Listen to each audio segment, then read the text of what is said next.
Hey guys, it's Mitch. How's it going? We're going to take a look at a G.I. Joe comic today. It's G.I. Joe Yearbook number 2 by Larry Hama and Michael Golden.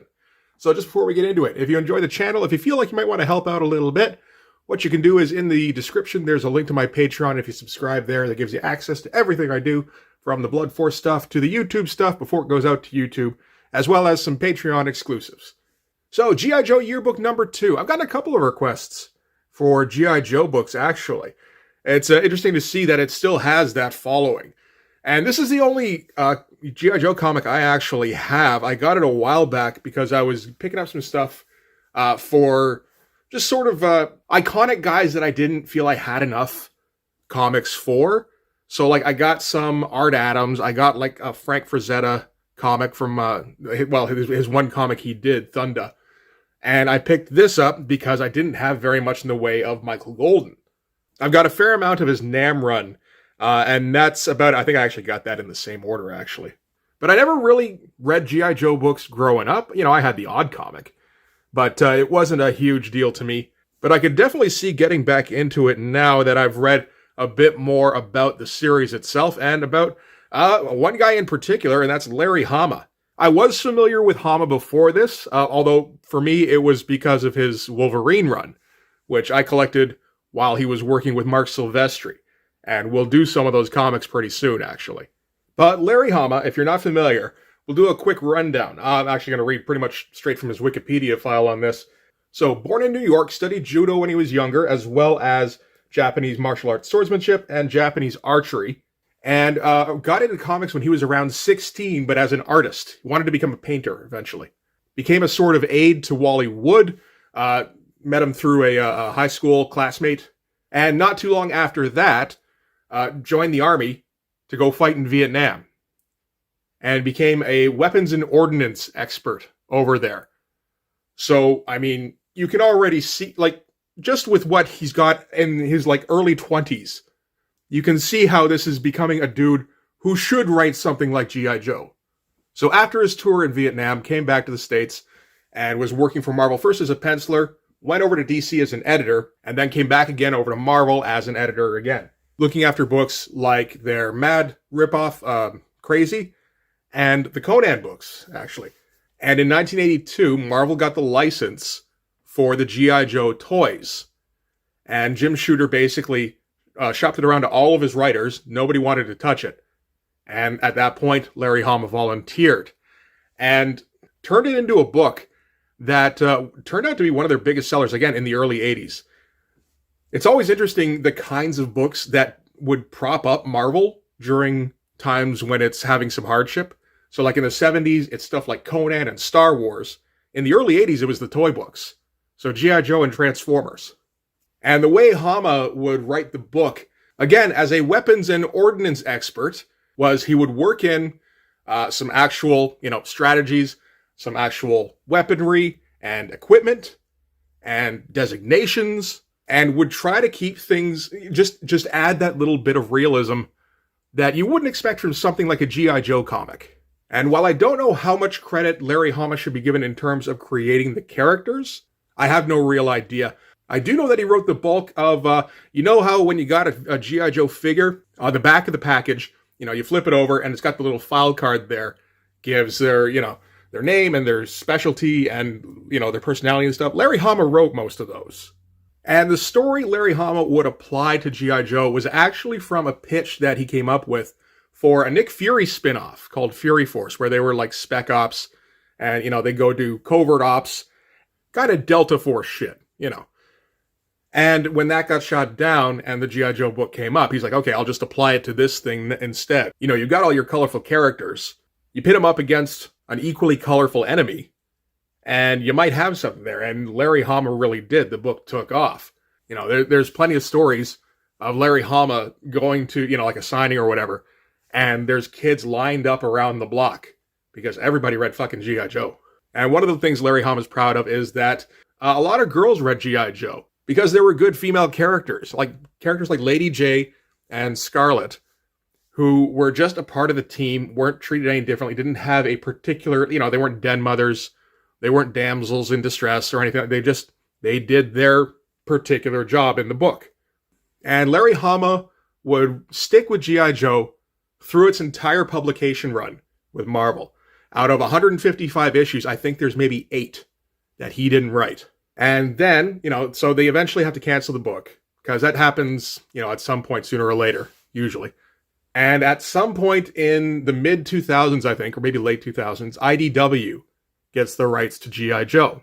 And they do a couple of miniseries and one-shots first. And I guess somebody had the idea, you know what, it'd be cool if we got Larry Hama to write this. So he came back and he wrote a couple miniseries. And then the decision was made to restart the G.I. Joe monthly comic at 155.5. And Larry Hama took that over too, and he wrote it up until the series was canceled again at issue 300. So the G.I. Joe comic has had a single writer stick with it through its entire lifespan. And they were talking about a writer, even his Wolverine stuff, like I read it, and he can tell good stories. They're involving. But you take that guy and you put him on a comic, and he's got, actual combat experience. He's got equipment experience. He's got fucking ninja experience. It's maybe not too much of a surprise that the book took off. I'm glad it did, because I just really dig that kind of devotion to a particular title got rewarded. So that brings us to G.I. Joe Yearbook number 2. This is from 1986, I think? Yeah. Oh, and it bears mentioning that Larry Hama was also the editor of the Nam comic when Michael Golden was drawing for it. So I assume, he kind of brought him in for this and figured he would be ideal for this particular project. And I think he was absolutely right on that one. Starting with the cover, that is absolutely spectacular for a group shot. It reminds me a little bit of the Dawn of the Dead poster, actually. I wonder if that had some inspiration there. It could have. It's very similar in some respects. But you see some very clear Michael Golden, trademark characteristics. So we got our cartoony faces, we've got our great figure work, we've got our excellent composition, and we've got some pretty crazy detail on some of these characters here. And their weapons, particularly. I gotta think that was a part of why Larry Hama wanted Michael Golden on this, was because he would pay attention to detail on the weapons. And of course, you gotta get your boy Snake Eyes up in the front here. I think even at this point, Snake Eyes is probably the most popular of the G.I. Joes. And they say here, plus an all-new G.I. Joe adventure, which is a bit of a lie, actually. This one doesn't actually have a ton to do with G.I. Joe, which I was a little surprised about. This is largely about the October Guard, who are kind of Russian counterparts to something like G.I. Joe in this book. I kind of wondered about what their position would be in terms of that once I realized that was who they were supposed to be, because, technically at this point, the Cold War is still going. And I think they are at least at odds with G.I. Joe, but I don't think it has the same vehemence that G.I. Joe would have with something like Cobra. So we'll start out here, and we're not going to get any credits. There is no description here on who draws or writes this thing. I had to check it up off of other resources. So in case you weren't sure if we were in the Jim Shooter era, yes, we certainly are. One thing about Jim Shooter is that he thinks the story should come first, then maybe the art, and creators are last. You don't credit the creators with anything, which is one of the things that, I'll agree with Jim Shooter on quite a bit. That one can go take a flying fucking leap. I want to at least be able to confirm that this is in fact Larry Hama writing this, but yeah, I'm quite sure it is anyway. So starting out, the October Guard are in Afghanistan, and they've got this new laser cannon that they're transporting. And in the meantime, they're going to test it out on some Bedouin, because they're a little reckless, And the dialogue here gets very technical, actually, surprisingly so. Again, as a guy who never really read G.I. Joe, I wasn't sure to what extent, whether it was being, dumbed down for kids. It doesn't seem to be. For instance, somebody is spying on this helicopter here as it shoots at these nomads. And it's I make it out to be a Hind E-1 Russian attack helicopter. She's sporting October Guard markings. Could be Dana at the stick with Shrag riding shotgun. Nothing too technical there. That new laser cannon is mounted on the port pylon in a remote aimable mode. Power supply mounted on starboard pylon. So we're getting a bit more, and it'll get to the point where it almost reads a little bit Tom Clancy-ish, really. So the Bedouin lead the Hind into a canyon. The pilot in particular follows them in because she's just feeling reckless and figures what are they going to do with bolt-action rifles. But it turns out it was all a Cobra trap. And we're going to see just how cartoony Michael Golden's going to take it. It's an interesting juxtaposition, really, because he gets very technical with the vehicles. And then you got these super cartoony faces in here. I have a little bit of problems sometimes with how cartoony Michael Golden gets with the faces. Something, I don't know, just some of the lines aren't quite my cup of tea, and like how big the eyes get, that kind of thing. But it works in this, is the thing, because this is based off of a toy line. And it's for kids, and it, that kind of thing. But, like, if it was in a more serious book, like in the Nam, I have a bit of difficulty with how cartoony that gets sometimes, because it's a very serious situation, and should be done almost in documentary fashion, it feels like.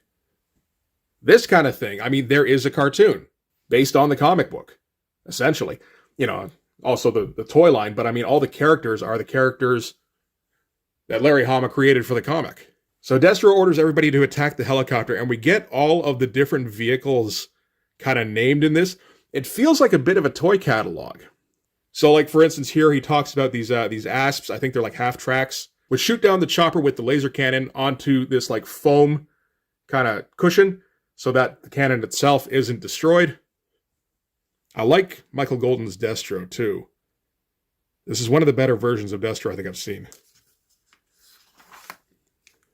The escort helicopter is able to get away. So while they have the opportunity, Cobra loads up this laser cannon onto one of their HISS tanks, which again, they mentioned by name. And they're going to head for their LZ. And we get our, all our little asterisks showing us what these acronyms mean. And we're going to keep getting, like, military-style acronyms, such as traverse those turrets, load all weapons with heat rounds. And HEAT stands for High Explosive Anti-Tank. I knew that. Did you know that? And that's when the personnel from the escort chopper comes back on, again, something that looks like out of a straight-up G.I. Joe toy commercial. And this is why the cartoony style works so well on this. And again, full-page splash. This could be an ad for, an October Guard spin-off toy line. Now, we're going to get some pretty great action here, actually, with all the explosions coming up here. We're going to get all our heroes and villains names. So we get, the Baroness and Firefly, of course. We've heard about Destro. I always thought Firefly looked particularly cool. I don't think I ever had one. But, we get, I think these are the asps. And they've got these ridiculous fucking rocket launchers set up on the back of them. And everything is done, it feels like, to scale with the toys. It's you don't quite get proper scale when you got your G.I. Joe figures and your G.I. Joe vehicles. Because some of those vehicles should be like 2-3 feet long, if they're to proper scale. So we're just going to have, like, the October Guard here. Like, these two guys, you wouldn't put two guys in a vehicle this small. But that's what the toy looks like, right? Oh, these are Stingers is what this is. So this Stinger crashes into the Baroness and Firefly. And the October Guard is able to swoop in and get to the laser before the Baroness can. And again, the amount of detail in shit like this is so good. And this is the reason, I would have loved to see Michael Golden drawing the G.I. Joe series month to month. It would never happen. It probably took him a few months just to draw this issue. But, like, at least we have this issue. So, the October Guard are able to grab the laser and stow it aboard their tank, their pseudo-tank, blow up a hiss or two on the way, and take off again. And again, like, the dialogue seems to get a little bit technical. Like, the October Guard is heading for Pakistan. They'll have air support within the hour and the protection of an armored battalion shortly thereafter. It's not super technical, but it's the kind of thing you're like, is an 8-year-old really going to get that? And say, well, maybe they'll get parts of it. And I mean, this is the kind of thing, I think if I'd read this at the time, I would have started memorizing acronyms and technical names of shit, personally. I could see it. So the Cobras are without their laser now, and they don't have a way to catch up with them right now, because these crazy fucking October Guard vehicles that you can get now at Toys R Us for $37.99 or whatever the fuck are just too fast for their HISS tanks and Stingers and all that shit. But Destro does have a backup plan. He's going to get the Televiper to get in touch with the helicopter extraction they were supposed to meet up with and reroute them. Again, cool looking fucking Destro. And it turns out Destro had an old World War II mosquito bomber stashed out here in the desert in case things didn't go the way it should. And I bet that thing is very close to a realistic drawing, actually. So we cut back to the October Guard, who are going to take a bit of a detour because they figure that the Cobras are expecting them to head straight for Pakistan. Instead, they're going to go to Quetta, perhaps, and figure, Cobras, they can just go bomb the desert while we make our getaway. So they get to the train, and while they're getting the meetup ready, 2 aircraft dive out of the sun, and it's Cobra Rattlers, which I kind of remember, but I don't think I ever saw in person. And they're great-looking planes. I think they're pretty much based on an A-10. So the October Guard are going to try and load their ATV and tank onto this flat car here while the Rattlers are shooting at them.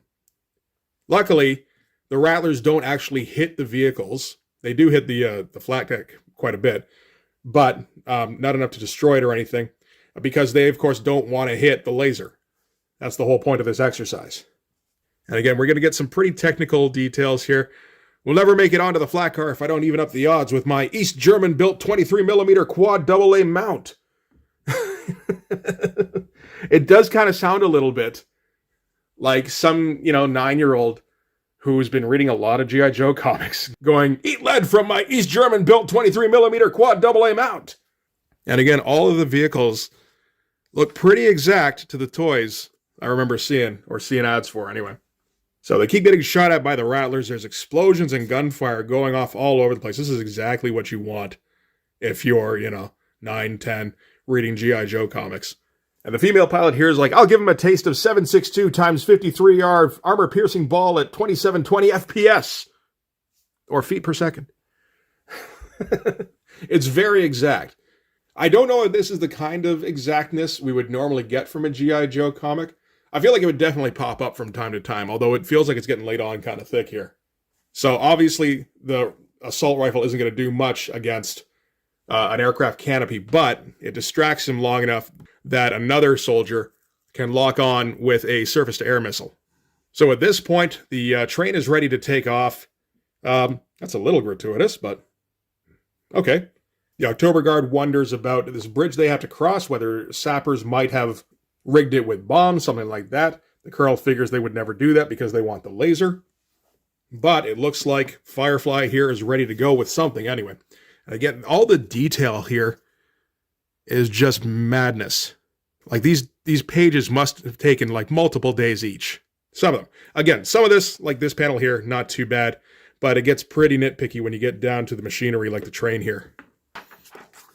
So Cobra does blow one of the pillars on the bridge. Not enough to destroy the whole train, but enough to knock off the tank and the ATV here. Cobra flies in with Fangs, those great little mini helicopters, and the trouble bubbles. Everybody knows the trouble bubbles. And whatever this thing is, I don't remember ever seeing it.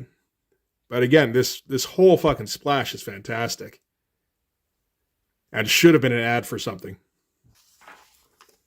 And they're going to keep calling out strategies. It isn't super important, I think, if you're a young kid reading this. All you need to know is, the October Guard was getting away. Cobra came back in and fucked their shit up. And so now they're going to have to deal with it. So they're going to go to the front of the train here because they don't want to be caught on a lower car here. Again, just like, because then, somebody can just come over the top and snipe at you.